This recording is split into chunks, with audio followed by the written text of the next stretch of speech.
You are welcome to New Focus Approach to Mathematics Basic 8. This is the revised edition. And in this lesson, we are looking at using distributive property to solve multiplication of binomial expressions.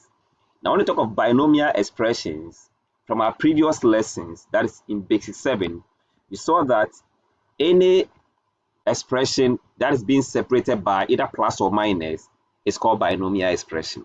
For example, a plus b is binomial. 2x plus 7 is binomial. 4x squared minus y is binomial.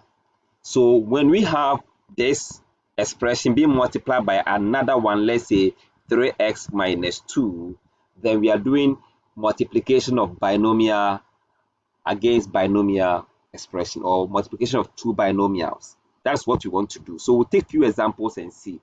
Let's say we want to expand and simplify this. This together makes it one term, and so I can expand and simplify. Okay, so let's do the expansion first. Always we take the number outside the bracket to multiply what is inside the bracket. And so the first one, I'm going to have 3 times 5 will give us 15. Then m times m will give us m squared. Then I'll pick the same 3m to multiply negative 2n, and that will give us negative 6mn. I'm sure we did addition and subtraction of algebraic expression in Basic 7, and even the multiplication of that. Now we are done with this part. Let me say that, okay, the next one is we have to multiply negative 2n also across this. That's what we call a distribution. We are distributing the number outside to the number inside. So negative 2 times 3 will give us negative 6. Our mn will be mn. That means n times m will give us mn.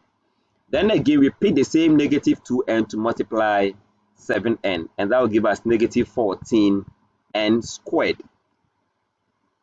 Now, we see if we have like terms, we add like terms or subtract like terms. You can see here that 15m squared is not the same as 14n squared, so we keep them. But negative 6mn minus 6mn are of like term because mn and mn are the same, and so we can just subtract by saying negative 6 minus 6 will give us negative 12. Then we maintain our mn, then minus 14n squared. And that answers the question. So we've been able to expand and we've been able to simplify it. Here, nothing can be done. You can't add and subtract again because the rest of the terms are unlike terms. Let's take another example. Multiply the binomial expression this and that, that is 2a plus 3, all into brackets a minus 5. Okay, so again, you pick this one to multiply everything. So I'm going to have 2a multiplying a minus 5. Then when I finish, I pick the 3 also to multiply everything. So, and that is plus here. So I'll say plus 3 into bracket a minus 5. Now, to simplify this, we know that this will multiply a to give you 2a squared. And the same thing will multiply the negative 5 to give you negative 10a. I hope it makes sense. Then we pick our 3 here, which is positive, to multiply this to give us plus 3a.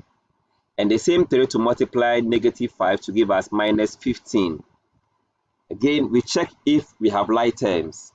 You can see that these two are like terms because they all have a with the same power. We don't care about the coefficient, we care about the variable. So here we can say 2a squared, then negative 10a plus 3a will give us negative 7a, then minus 15 will come. Now all these three terms are different, so we can't add, we can't subtract. Good. Let's do the last example. We have to find, or this one should have been evaluate or expand this. Not find, expand this. So let's expand this one. Okay, this is the same as 3x plus 2, 3x plus 2 again, because 3x plus 2, which is the binomial, is multiplying itself. So once again, we pick the first one to multiply everything. So 3x multiplying 3x plus 2. Then again, we pick this 2, which is plus, to multiply everything here, which is 3x plus 2. Then we expand and simplify. So 3x will multiply this 3x to give us 9x squared. The same 3x will multiply these 2 to give us plus 6x. So we are done with that part, right? Then we have our plus here. Now these 2 will multiply 3x to give us 6x. And the same 2 will multiply these 2 to give us plus 4. Then we check if we have like terms. Yes, we do. This and this are like terms. So we have our 9x squared here. These together will give us 12 of the x, then plus 4. And so again, we leave our answer as such. I'm sure this has really helped you. You can go ahead and solve as many questions that are in the book. Thanks so much for watching. See you another time.